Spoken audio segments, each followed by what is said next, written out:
Batam, Provinsi Kepulauan Riau. Kota ini memulai kiprah industrinya di awal tahun 1970-an. Batam yang saat itu menjadi area eksplorasi dan basis logistik perusahaan minyak pemerintah Pertamina berkembang menjadi kawasan industri.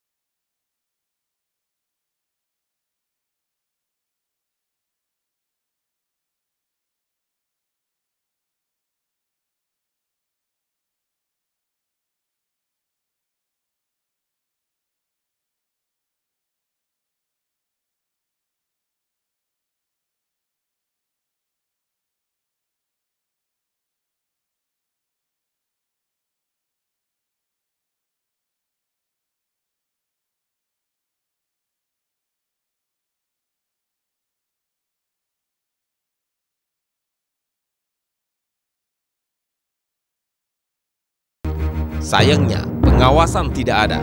Penerapan kepres pun kebablasan. Dengan dalih impor barang industri, banyak pihak meraup keuntungan melalui praktek penyelundupan. Barang apa yang tidak ada di Batam? Semua tersedia dengan harga yang jauh lebih murah dibanding harga pasaran di kota-kota lain. Pakaian, barang elektronik hingga mobil mewah, semua serba ada. Ruang pamer mobil atau showroom mobil mewah mudah dijumpai. Mobil-mobil ini biasanya didatangkan dari Singapura. Kalau sudah dipajang di showroom, tentu saja mobil ini sudah memiliki dokumen resmi sehingga dianggap layak jual. Memiliki mobil mewah seperti ini juga merupakan prestise bagi pemakainya. Siapa yang tidak tergoda, apalagi pengurusan dokumennya relatif mudah. Nah, selama yang saya hadapin, saya nggak pernah ngalamin kesulitan. Jadi mengenai surat-suratnya saya kan tahunya dari showroom. Nah, dari pihak showroom lah yang akan mengendikan masalah surat-suratnya itu. Saya lihat dari ininya modelnya juga lebih bisa dikatakan lebih mutakhir ya dibandingkan kalau yang lebih Jakarta. Dan juga kalau masalah harga, terutama kalau dengan model yang sama, dengan tipe yang sama, itu harganya jauh berbeda dengan yang Jakarta gitu. Kota Batam kemudian dibanjiri barang mewah. Di jalanan berseliweran mobil-mobil impor keluaran terbaru. Mobil-mobil ini kebanyakan dimasukkan dari negara tetangga Singapura. Cara masuknya wallahu alam. Bisa legal, setengah resmi, hingga benar-benar barang curian. Awal April, personil Mabes Polri dan Polda Kepulauan Riau menggerebek gudang berikat milik PT Karindo Usaha Mandiri.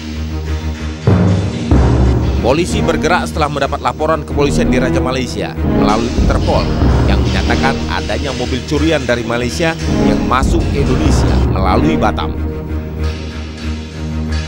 25 mobil ditemukan di gudang PT Karindo.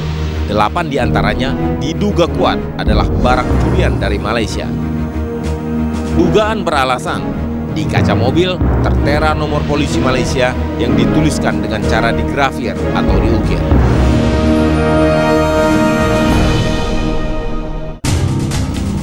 Terdapat pula dokumen mobil dan data perawatan mobil di Malaysia. Tak pelak, polisi langsung mencurigai PT Karindo sebagai penampung barang curian. Barang buktinya sejumlah mobil mewah, antara lain Nissan Murano, Toyota Hilux, Honda Accord, dan Toyota Fortuner. Oleh PT Karindo, mobil curian direkondisi lebih dahulu. Perusahaan ini memang memiliki peralatan bengkel dan pengecatan mobil. Setelah mobil mulus, mobil pun dijual kembali sebagai mobil baru. Hasil penglihatan kasat mata kok kelihatannya tidak brand new gitu. Karena ada di salah satu karetnya itu kelihatan ada bekas-bekas cat. Dan kemudian kita coba masuk ke dalam lagi, ternyata di dalam itu ada mobil 8 buah yang pada saat kita masuk ke dalam ini sedang direkondisi kembali ya, reconditioning.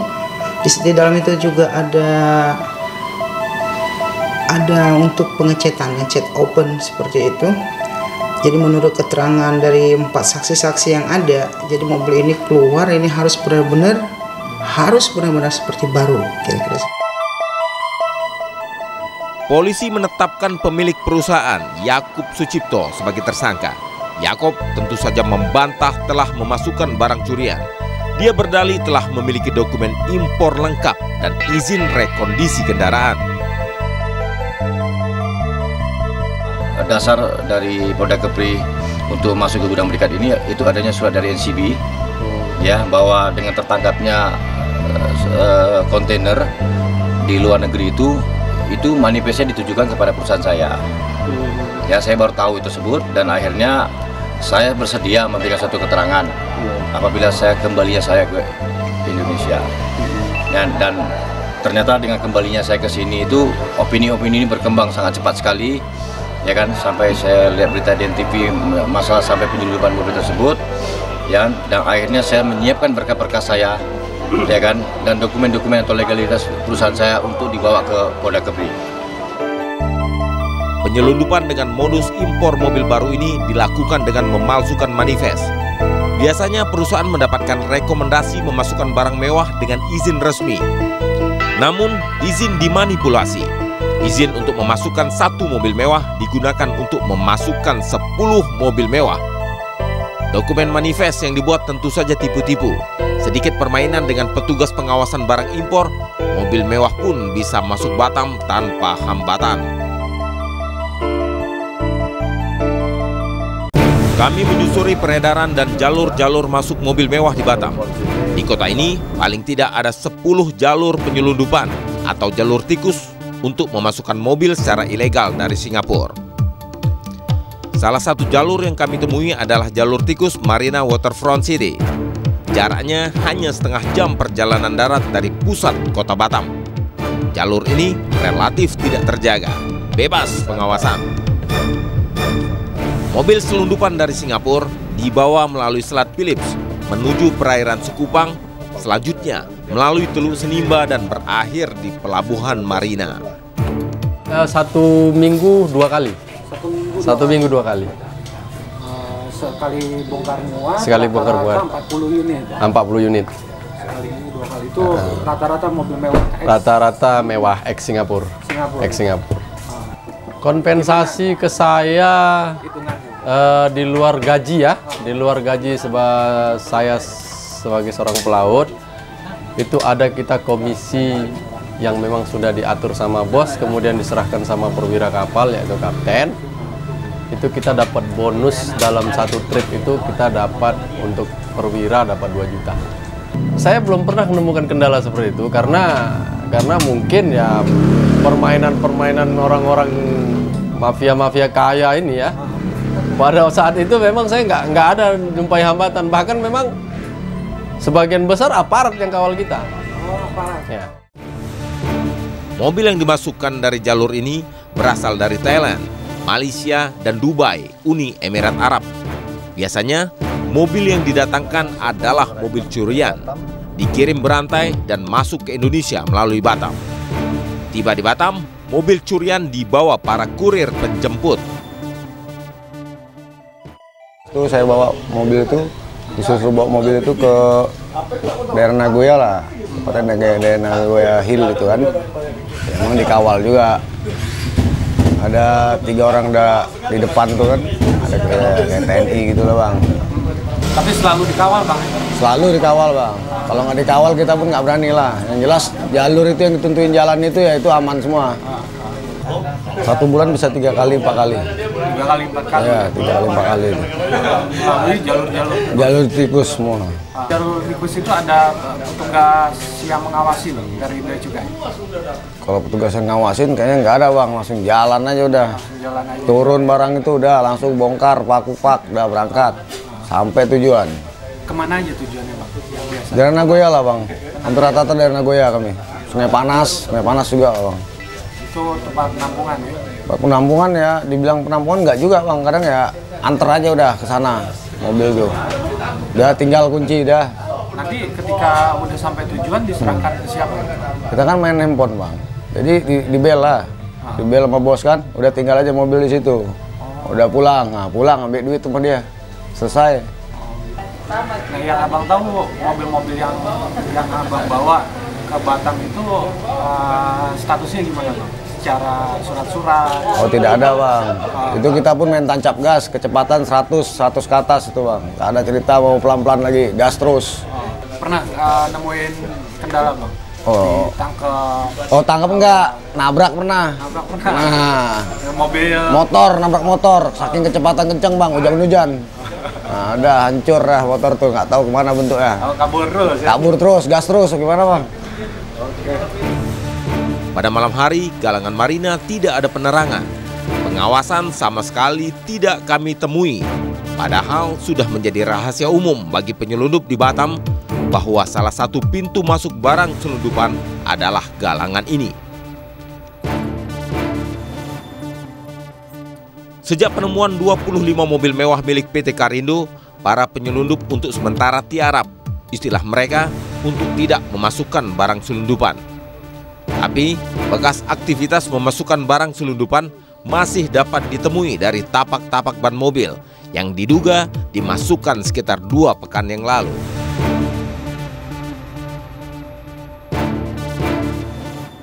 Selain Marina Waterfront, kami pun menyusuri pelabuhan lain yang sangat dekat dengan Singapura, Pelabuhan Kampung Nelayan Tanjung Uma. Dari tempat ini, aroma Singapura sudah tercium.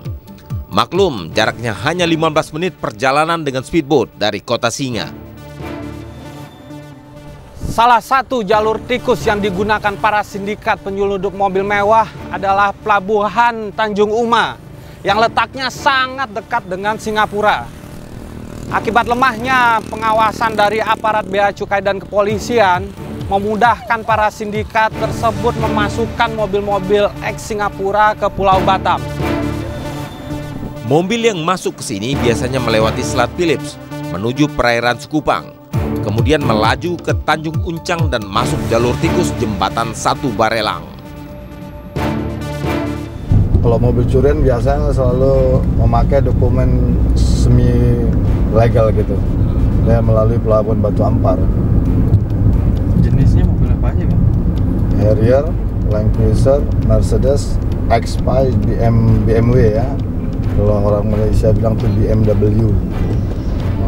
Sudah tuh Jaguar, Camry, Alti, Angser, Kijang Angser ya. Kalau yang kebanyakan Pom A tadi yang jual murah gitu, seperti Jakarta juga ngambil gitu kan, Batam, itu semuanya 90% mobil curian dari Malaysia, Dubai, Hong Kong, UK, Thailand, bahkan dari Australia pun ada, New Zealand. Jadi nanti berkumpul satu di tempat itu di Singapura. Ada beberapa oknum lah, beberapa oknum aparat tadi, ya, terutama aparat Bea Cukai yang terlibat dalam penyelundupan ini.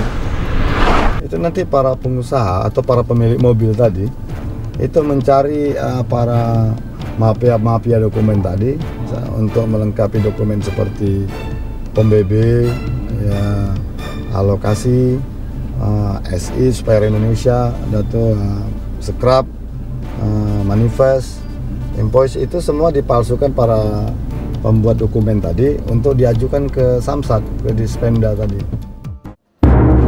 Berapa banyak mobil selundupan dalam setahun yang masuk ke Batam?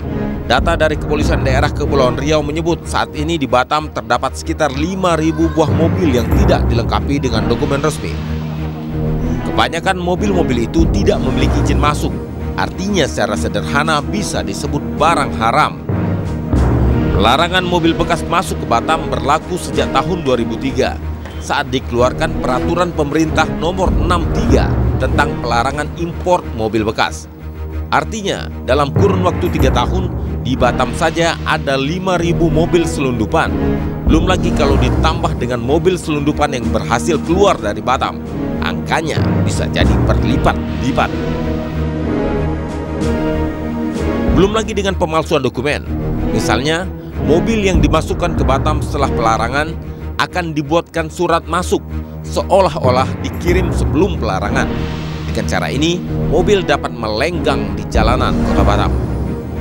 Kepala Kantor Bea dan Cukai Batam, Iskandar, menyatakan penyelundupan dan pemalsuan dokumen sulit diatasi karena melibatkan banyak pihak. Kita sedang melakukan pendataan, data-data sedang kita gali, termasuk dari dokumen awal pemasukannya. Kemudian kita belum meneliti ke gudang karena saat ini sedang di polis line. Dan nantinya tentu dengan setelah selesainya pemeriksaan pihak Polda terhadap negara pengekspor, kita akan kembali meneliti bersama-sama.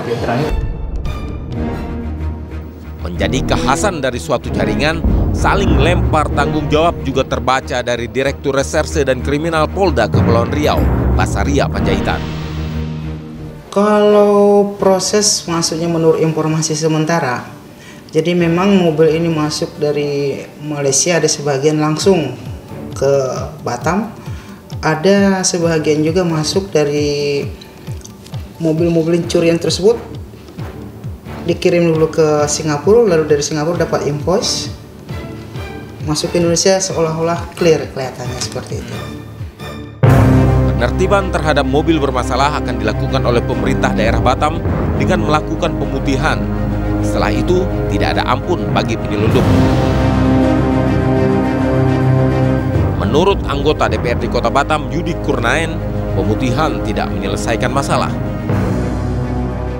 Sendiri katanya ada 5.000 mobil yang di masyarakat, tetapi tidak pernah disampaikan ke publik, tidak pernah disampaikan ke masyarakat. Ini loh 5.000 mobil yang ada bermasalah di masyarakat, harus kita bantu, harus kita selamatkan, dan juga terkait dengan PAD.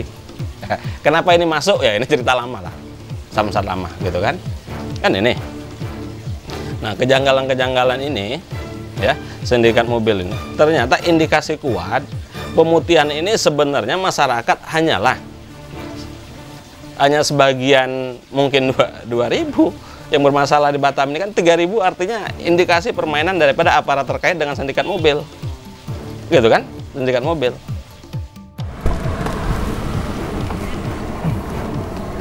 Mewah, murah, mungkin inilah alasan mengapa begitu banyak konsumen di Batam yang lebih memilih membeli mobil selundupan.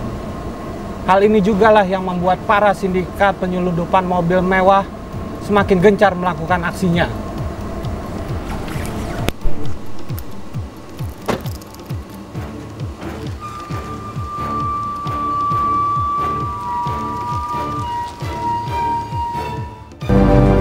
Terpajangnya mobil selundupan di showroom mobil di Batam bukannya tanpa masalah. Pihak showroom selama ini mengaku tidak bisa membedakan apakah mobil yang dijual di ruang pamernya adalah selundupan, sehingga bisa lepas tangan.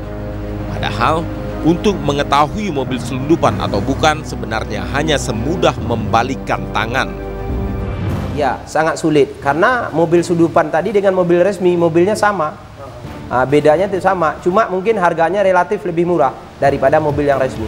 Saya rasa masyarakat tidak bisa sampai ke sana mengetahui kapasitas mobil tadi karena pihak showroom itu lebih licik daripada pembeli. Mereka itu senantiasa membilang mereka itu mobil mereka tidak mempunyai masalah.